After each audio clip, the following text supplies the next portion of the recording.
Encontrando o Tesouros, páginas 10 e 11. É preciso obedecer antes a Deus do que os homens. Atos 5:29. No nosso capítulo sobre tesouros do céu, a gente vai descobrir um tesouro que o rei Josias encontrou. Vamos conhecer essa história? Você já ouviu falar que no nosso país tem uma lei que chama Constituição? Essa lei da Constituição foi criada há bastante tempo, ainda pelo imperador. Com o tempo, essa lei foi sendo ajustada para a realidade dos brasileiros. E hoje nós sabemos que existem alguns poderes que comandam o nosso país. O judiciário, que são juízes, que não está nessa lista, mas tem o poder executivo e legislativo. O poder executivo são os responsáveis por colocar os projetos em práticas e administrar as decisões feitas pelo legislativo. Inclui o nosso presidente, os governadores dos estados e os prefeitos de cada município. No legislativo, nós temos os cargos que têm como função criar leis e regras de convivência. E a gente tem deputados federais, senadores, deputados estaduais e nos municípios os vereadores. Porém, para esses deputados, senadores criarem as leis, eles se baseiam numa lei principal. Olha aí, ó, onde é o Senado Federal, aí a Câmara dos Deputados, e nós temos os plenários de cada uma das casas. O Poder Legislativo brasileiro elabora as leis do nosso país usando como base a Constituição do nosso país. A Constituição brasileira é a lei maior do nosso país. Todas as leis devem estar em conformidade com ela. E se eu perdesse a única cópia da Constituição? Não existe só uma, né? Mas e se acontecesse isso? Como esses deputados, como esses senadores fariam as novas leis se eles não sabiam direito o que estava escrito nela? A história de hoje conta mais ou menos sobre isso. Você pode imaginar a sala do trono e um palácio? Talvez tenha um rico tapete de lã cobrindo o piso, ou lustres de cristais, vitrais com lindos desenhos. Tudo de mais bonito está numa sala de palácio, não é verdade? Mas realmente o que mais chama a atenção é o trono.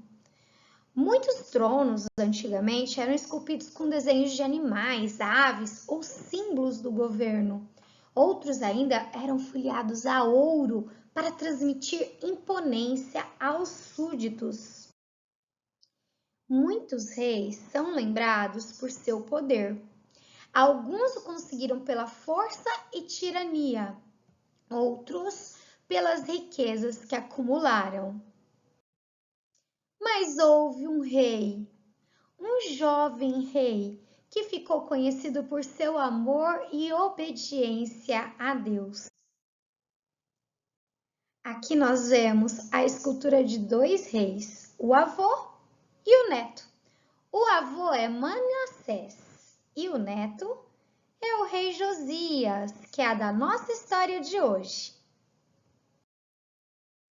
Josias, ele era um garoto que começou a governar com 8 anos de idade. Ele era neto do rei Manassés e filho do rei Amon. Tanto Manassés como Amon não foram os bons reis, mas Amon foi pior, tá? Nem sempre a gente tem que fazer o que os nossos pais fazem, principalmente se não é um bom exemplo. E Josias aprendeu esse, porque sua mãe, que se chamava Gedida, o educou nos caminhos do Senhor. Josias, ele tem um significado no nome que é Deus traz salvação. E sabe o que a Bíblia fala? Que ele fez o que era reto aos olhos do Senhor e andou nos caminhos de Davi, sem se desviar nem para a direita e nem para a esquerda. A primeira coisa que Josias aprendeu na sua juventude foi colocar Deus em primeiro lugar, inclusive na escolha dos seus amigos. Olha, Josias, ainda sendo moço, começou a buscar a Deus de Davi. Um dos primeiros serviços foi reformar o templo. Já fazia mais de 50 anos que estava abandonado. E ele ainda organizou uma campanha para receber os donativos para pagar os trabalhadores que estavam reformando o templo.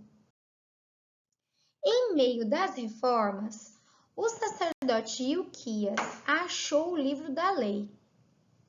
Safã levou rapidamente ao rei, e o rei pediu que o jovem lesse o livro para ele.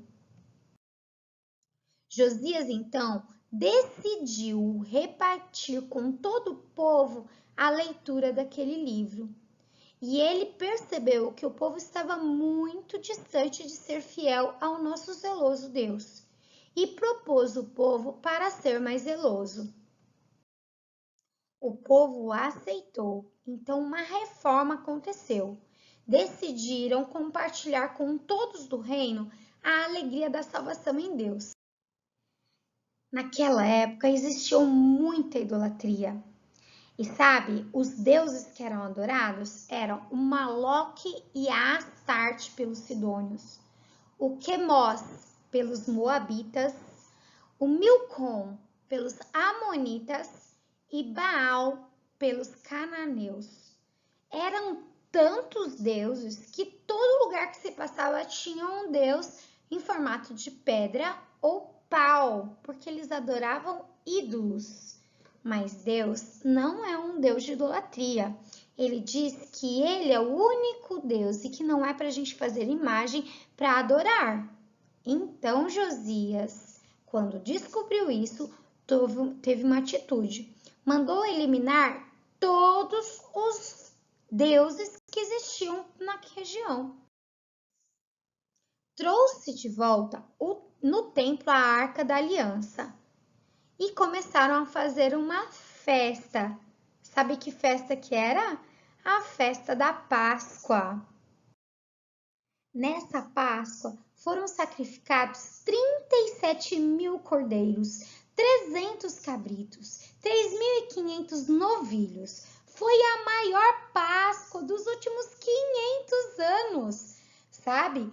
7 dias de festas, a maior desde os dias do profeta Samuel. Jerusalém ficou repleta de adoradores e ele foi um dos reis mais estimados da história de Israel. Porém, o que eles mais amavam em Josias foi ele ter restaurado o culto solene ao Senhor. Infelizmente, Josias morreu em uma batalha.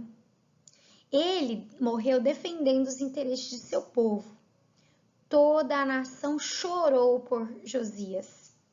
E Jeremias compôs uma poesia especial em sua homenagem. Deus abençoou o reinado de Josias porque ele era obediente e pode ser usado para levar todo o povo ao arrependimento e à entrega do coração a ele. Para obedecer aos mandamentos de Deus, não há idade. É verdade que nem sempre é fácil obedecer às orientações que Deus nos dá. Josias precisou de muita coragem para começar a reforma no templo e na vida daquelas pessoas. Deus nos dará essa coragem se levantarmos a sua bandeira e seguirmos suas orientações. Vamos orar? Querido bom Deus, nos ajude a ser como Josias, que nós possamos ter coragem para seguir a sua palavra. Não merecemos nada, mas te pedimos em nome de Jesus. Amém. Um beijo, até a próxima aula!